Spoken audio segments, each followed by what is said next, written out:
குலசேகராழ்வார் திருவடிகளே சரணம்.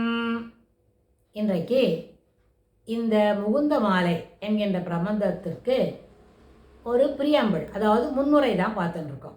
அந்த முன்னுரை பார்க்கறது எப்படி, பிரபந்தத்துக்கோட சிறப்பு என்ன, பிரபந்தம் யாரை பற்றி பாடுகிறது, அந்த பிரபந்தத்தை இயற்றியவரோட அவருடைய சிறப்புகள் என்ன அப்படின்னு பார்க்குறோம். அப்போது பிரபந்தம் எதுக்காக எழுதப்பட்டது அப்படின்னு பார்த்துட்டோம்.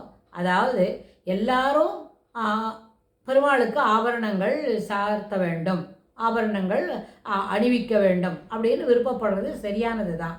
ஆனால் சிலவங்க நிறைய பெரிய அளவில் கனமாக, அதாவது இத்தனை கோடி ரூபா மதிப்புள்ள ஒரு கிரீடம், மலையப்ப சுவாமி அப்படி 4 வருஷத்துக்கு ஒரு தடவை 2 வருஷத்துக்கு ஒரு தடவை புதுசாக கிரீடம் வாங்கி புதுசாக பண்ணி சமர்ப்பிச்சுக்கிறார்.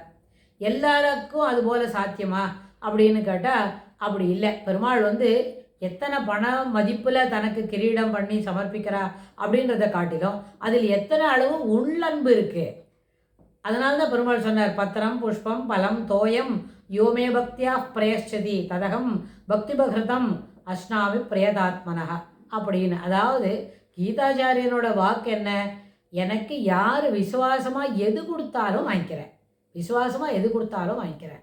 அதனால தான் பூத்தனை பெருமாளுக்கு விஷம் கொடுத்து அவளை பெருமாளையே முடிக்கணும்னு மனசில் நினச்சிருந்தா கூட அவளை அதே யோஜனையோடு அந்த மனப்பான்மையோடு வந்தா. ஆனால் பெருமாள் அவர் என்ன பண்ணார், அவள் கொடுத்த பாறை வாங்கிட்டார், அதுக்கு பிரதியா அவளுக்கு மோட்சமே கொடுத்து விட்டார். இது எப்படின்னு கேட்டால், இந்த வார்த்தையை பெருமாளோட திருவாக்கு என்ன, பத்திரம் புஷ்பம் பலம் தோயம். தோயம்னு சொன்னால் சாதாரண ஜலம், 2 ஸ்பூன் தீர்த்தம் கொடுத்தா கூட விசுவாசமாக கொடுத்தா நான் வாங்கிக்கிறேன் அப்படின்னு சொல்லியிருக்கார். அதனால் விசுவாசமாக சொல் மாலை அப்படின்னு, சொல் மாலை என்ன, நம்ம என்ன வார்த்தைகளை, சிறப்பான வார்த்தைகளை சேர்த்து அணிகலன் போல கோர்த்து அதை ஒரு மாலையாக சமர்ப்பிக்கிறது, அதை பார்த்தோம். அது அப்படி இருக்கும் பொழுது இது அடுத்தது என்ன, சொல் மாலைக்கு அப்புறம் அவர் இந்த சமஸ்கிருத மொழியிலையும் இந்த 40 பாடல்கள் சொல்லியிருக்கார், 40 ஸ்லோகங்கள் இருக்குது. அப்படின்னா ஒரு திருவாய்மொழி 1000 பாசனம் காலக்ஷேபம் பண்ணணும், நிறைய நழியாகும். அப்புறம் இவரோட பாசனங்களே 100 பாசனங்களுக்கு மேலே இருக்குது, அதை காலக்ஷேபம் பண்ணணும், அதுக்கு நிறைய நாழியாகும். அது மாதிரி இருக்கும்பொழுது இது அப்படி இல்லை, ரொம்ப சுலபமாக இந்த என்ன இருக்குது, ஒரு 40 செய்யுள் தினம் படித்தா அது நிச்சயமாக இந்த பொருளை, இதில் இருக்கிற சிறப்பை நம்ம அனுபவிச்சுக்க முடியும். அந்த ராமருடைய பெருமையை எப்போ பார்த்தாலும் மனசில் நினச்சிட்டு இருக்குது. ராமருக்கு என்ன சௌரியமோ அது எல்லாத்தையும் செய்து கொடுக்கணும். ராமருக்கு ஒரு ஆபத்துன்னா தானே முன்ன நின்று போய் அந்த போர் புரிந்து பெருமாளுக்கு சௌரியம் பண்ணி தரணும், சகாயம் பண்ணணும்ன்றது அபிப்பிராயம் அதே மனப்பான்மையில் போயின்னு இருக்கு. இப்போது இவரை பொறுத்தன வரைக்கும் என்ன, அவருடைய தனியன்கள் 2 பார்க்கலாம். அதில் சொல்லும் பொழுது இத்தனை விஷயமும் இருக்கே, இவ்வளோ தூரம் பேசுகிறோம், எல்லாத்தையும் சொல்லி கொடுத்துட்டே வரோம் அப்படின்னு சொன்னால், இந்த சொல்லி கொடுக்குற செய்திகள் என்ன, பிரபந்தத்தோட சிறப்பு அப்படின்னு சொன்னால், பிரபந்தத்தோட சிறப்பு இது இந்த அளவுக்கு கிருஷ்ணரோட எல்லா விதமான குணபாவங்களும் அவருடைய நாமஸ்மரணைகள் எந்த அளவுக்கு நம்மளுக்கு சிறப்பு தரும் அப்படின்றத பற்றியும் அந்த முகுந்த மாலை சொல்கிறது. முகுந்தனை பற்றி எழுதின இந்த ஆசிரியர் இருக்காரு, ஸ்லோகத்தோட கர்த்தா, முகுந்த மாலையோட கர்த்தா என்ன பண்ணுறார், எப்படிலாம் சொல்லியிருக்காருன்னு கேட்டால், அவருக்கு தினம் சொல்கிறார், புஷ்யத்தே எஸ்ய நகரே ரங்க யாத்ரா தினே தினே தமகம் சிரசாவந்தே ராஜானம் குலசேகரம். குலசேகரன் ராஜா இருந்தாலும் தினமும் அவரோட பேச்சு என்ன, இந்த ஸ்ரீரங்கத்துக்கு போனோம் வரும்போது சொல்லிட்டு இருக்குதில்ல, அவள் ஊர்லேயே சொல்ல ஆரம்பிச்சுட்டா, எங்கள் ராஜா இன்னைக்கு ஸ்ரீரங்கம் போகிறார், எங்கள் ராஜா ஸ்ரீரங்கம் போகிறாருன்னு இப்படி சொல்லிட்டு இருந்தா. அதனால் தினம் 4 பிராமணர்களை அனுப்பி பிராமண போஜனம், அது முடித்தா மத்தியானம் ஆகிடும், போக முடியாதபடின்னு. இது மாதிரி இருக்கும்போது தினம் 4 பேரை வந்தபோது ஒரு காலகட்டத்தில், ஒரு மாதத்தில், ஒரு 4 மாதத்தில் நிறைய பேர் சேர்ந்து விட்டா. அரண்மனை ஃபுல்லாக பிராமணர்கள், ஸ்ரீ வைஷ்ணவர்கள் அவ்வளோதான் இருக்கா. பாக்கி இருக்கிற மந்திரி பிரதானி இன்னும் இருக்கிற தெரியுமா, பேலஸோட ஸ்டாஃப் இருக்க, அதை பார்த்தா அவளோட எண்ணிக்கை ரொம்ப குறைவாக இருக்குது. அப்போது அவள் மறுபடியும் ஒரு யோஜனை பண்ணால், இத்தனை பேர் வைஷ்ணவாலே அரண்மனையில் இருந்துவிட்டா நமக்கெல்லாம் அப்படி இடமில்லாத போயிடும், இவாளுக்கு ஒரு கெட்ட பேர் வரவழைச்சி இவாள் எல்லாரையும் இங்கேருந்து நம்ம போகிறதுக்கு முயற்சி பண்ணலாம் அப்படின்னு சொன்னான். இவர் என்ன பண்ணுவார், ஒரு தடவையும் ஸ்ரீராமநவமி சந்தர்ப்பத்தில் பெருமாளுக்கு அவர் வச்சுன்ற ஆராதனை பண்ணுற தினப்படி இருக்கே அந்த ஸ்ரீராமருக்கு நிறைய புது புது வஸ்திரங்கள்லாம் சமர்ப்பித்து அதுக்கப்புறம் புது ஆபரணங்கள் அப்படியெல்லாம் வாங்கி கொடுத்து பெருமாளை நல்லபடியாக சிறப்பான அலங்காரத்துக்கு தயார் பண்ணி வச்சுப்பார். பூஜைக்கு இருக்கும் ஆராதனமெல்லாம் பெரிய அளவில் நடக்கும்.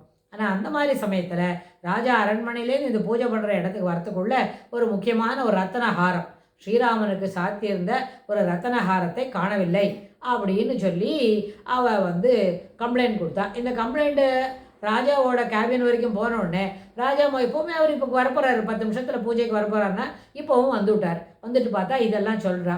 அப்போ அவருக்கு ஒரு தடவை தோணித்தான், ஸ்ரீ வைஷ்ணவர்கள் சொன்னால் அவள் திருட மாட்டாள், திருடுறவனாக இருந்தால் அவன் ஸ்ரீ வைஷ்ணவாக இருக்க மாட்டான். இது ரெண்டுமே ஒன்றுக்கு ஒன்று தொடர்பே இல்லை, பொருந்திய போகலையே, அப்புறம் எப்படி இதுக்கு விசாரணை எல்லாம் ஏற்படுத்துறது அப்படின்னு யோசித்து அவரே தான் என்ன பண்ணார், இந்த ஒரு குடம் எடுத்துன்னு வா, அந்த குடத்துக்குள்ளே ஒரு பாம்பு போடு, அந்த குடத்துக்குள்ளே பாம்பு இருக்கிற அந்த குடத்துக்குள்ளே என்னோட கையை விடுறேன், கை விட்டால் அது கடிச்சதுன்னு வைங்கோ, நான் இவங்க திருட்டுத்தானே நடந்திருக்கு அப்படின்னு சொல்லி நம்ம முடிவு எடுக்கலாம். அப்படி கடிக்கலைன்னு சொன்னால் அது இல்லை அப்படின்னு நம்மளுக்கு தெரியும். ஏன்னா தன்னை கீழே வந்திருக்கிற இந்த என்ன ததியாராதனை தினம் நடக்கிறது, அத்தனை ஸ்ரீ வைஷ்ணவர்களுக்கும் சாப்பாடு போட்டு தினமே நடக்கிறதுன்னு சொன்னால் இதுக்கு நடுவில் இவாள்லாம் திருடி இருக்கா, பெருமாளோட ரத்தனஹாரத்தை காணோம் அப்படின்லாம் நம்ம பேச முடியாது. அது ஒன்றுக்கொன்று தொடர்பு இல்லாதது அப்படின்னு சொல்லி தானே குடப்பாம்பின் கையை விட்டு பார்த்து அப்படி இல்லைன்னு சொன்னால் என்னாச்சு, அப்படி அவர் அதை திருண்டவே இல்லை, அந்த உள்ளே இருந்த பாம்பு அமைதியாகவே இருந்தது. அப்போ இங்கே அதுபோல் திருட்டு வேலை பண்ணினவா யாரும் இல்லைன்னு தெரிஞ்சு அவள் மந்திரியெல்லாம் என்ன பண்ணிட்டா, இதோ இங்கே தான் இருந்தது, புஷ்பத்துக்கு நடுவில் இருந்தது, வசனத்துக்கு அடியில் இருந்தது அப்படின்னு சொல்லி பெருமாளோட ஆபரணத்தை பெருமாளுக்கே சாத்திட்டா, சரியாக போச்சு. இது மாதிரி போகும்போது நிறைய நாள் ஆயிடுத்து. இந்த ரங்க யாத்ரா தினே தினே அப்படின்னு சொல்லிட்டு இருக்கிறது ரொம்ப நாளி ஆயிடுத்து. இதை எப்படி சமாளிக்கிறது அப்படின்னு சொல்லிட்டு ஒரு நாள் என்ன பண்ணார், அவருடைய மகன் அவரை கூப்பிட்டு ராஜ்யாபிஷேகம் பண்ணி வச்சு, அப்பா இதை நீ பார்த்துக்கோ, நான் பொண்ணு அவருக்கு சேரகுலவல்லி நாச்சியார் அப்படின்னு ஒரு மகள், அந்த மகளை அழிச்சுட்டு ஊராக போய் என்ன பண்ணலாம், நம்ம மங்களாசாசனம் பண்ணி ஒரு கோவிலாக போய் பெருமாளை சேவிச்சுட்டு அப்புறம் கடைசியாக முள்ள போய் ஸ்ரீரங்கத்துக்கும் போகலாம் அப்படின்னு சொல்லி ஸ்ரீரங்கத்துக்கு போகிறதுக்கு முயற்சி பண்ணிட்டு இந்த ஒரு ஊராக போய் திவ்ய தேசம் க்ஷேத்திர மங்களாசாசனம் இது ரெண்டுத்துக்கும் சேர்ந்து பெருமாளை போய் சேவிச்சுட்டு வரத்துக்கு அவர் முயற்சி போனார். அப்படி போகிற நேரத்தில் ஒரு ஊராக போய் பெருமாளை சேவிக்கும் போது தில்லை திருச்சித்திரக்கூடம் அப்படின்னு சொல்லி எல்லா இடத்துலையும் பாடிண்டே வரார். எல்லா இடத்துலையும் ராமர் தான் முக்கியத்துவமாக பண்ணுறார்.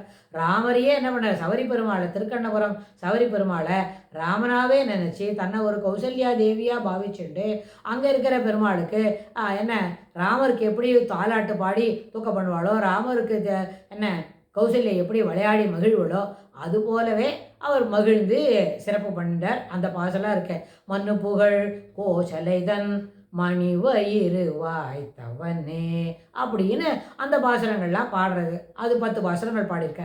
அப்படி ஸ்ரீரங்கத்துக்கும் பெருமாளை சேவிக்கிறார். பெருமாளை சேவிக்கும் பொழுது தன்னுடைய மகளை பெருமாள்கிட்டையே என்ன கொடுக்குறார், பெருமாளுக்கு கல்யாணம் பண்ணி கொடுக்குறார், கன்னிகா தானமாக கொடுத்து விடுறார். இப்போவும் அது என்ன ஸ்ரீரங்கத்தில் கிளிமண்டபத்துக்கு அந்த அருகாமையில் சேரகுலவல்லி நாச்சியாரோட சன்னதி இருக்குது. சேரகுலவல்லி நாச்சியாருக்கும் ஸ்ரீரங்க இருக்கார் நம்பெருமாள் அவருக்கும் புனர்வசு ஸ்ரீராமநவமி காலத்தில் என்ன இருக்கும், சேர்த்தி நடக்கும். இது எல்லாமே இவரோட சிறப்பு. இதெல்லாம் தன்னுடைய அந்த கர்த்தா யார், பாசுரங்களை எழுதின முகுந்த மாலையோட இயற்றியவருக்கு அவருக்குள்ள சிறப்பு. அதனால் இவருக்கு என்ன பெரிய பெருமை, பெருமாளுக்கே மாமனார் ஸ்வசுரவந்தியம், அப்புறம் ஸ்வசுரம் அமரவந்தியம் அப்படின்னு பெரியாழ்வாருக்கு சொல்கிற மாதிரி இவருக்கும் தன்னுடைய மகள் சேரகுலவல்லி நாச்சியாரை பெருமாளுக்கே மனம் முடித்து கன்னியாகாதானமாக கொடுத்தவர் அப்படின்னு பெரிய பெருமை. இது மாதிரி பெரிய விஷயங்கள்லாம் அவர் சாதாரணமாக பார்த்து இந்த 100 மாதம் பெரிய திருமொழி பெருமாள் திருமொழி அப்படின்னு சொன்னால், இந்த பெருமாள் திருமொழினா பெருமாள் என்கின்ற ராமருடைய சிறப்புகளை சிறப்பாக சொல்வதுதான். திரு என்றாலே மேன்மை தங்கிய பெருமை பொருந்திய சொல்கிறோம் இல்லையா, அதுபோல் அந்த பெருமாளை பற்றி ராமன் என்கிற பெருமாளை பற்றி சொல்கிறதுனால அது திருமொழி. இவரே சொல்கிறார், குலசேகர பெருமாள் சொன்னதுனாலையும் பெருமாள் திருமொழி அப்படின்னு அந்த பெருமாள் திருமொழிக்கும் பெரிய ஏற்றங்கள் உண்டு. இது எல்லாமே குலசேகரருக்கும் அந்த இதுக்கும் தான். இன்னும் நம்ம என்ன பார்க்கல, முகுந்த மாலைக்கு என்ன ஏற்றம், முகுந்த மாலைன்னா என்ன, அந்த வார்த்தைக்கு என்ன பொருள், அது என்னெல்லாம் செய்யும், அதனோட சிறப்பு என்ன, அதை நம்ம எப்படி மனசில் வாங்கிக்கணும், இது எல்லாத்தையும் நம்ம அடுத்த பதிவில் பார்க்கலாம். குலசேகர ஆழ்வார் திருவடிகளே சரணம்.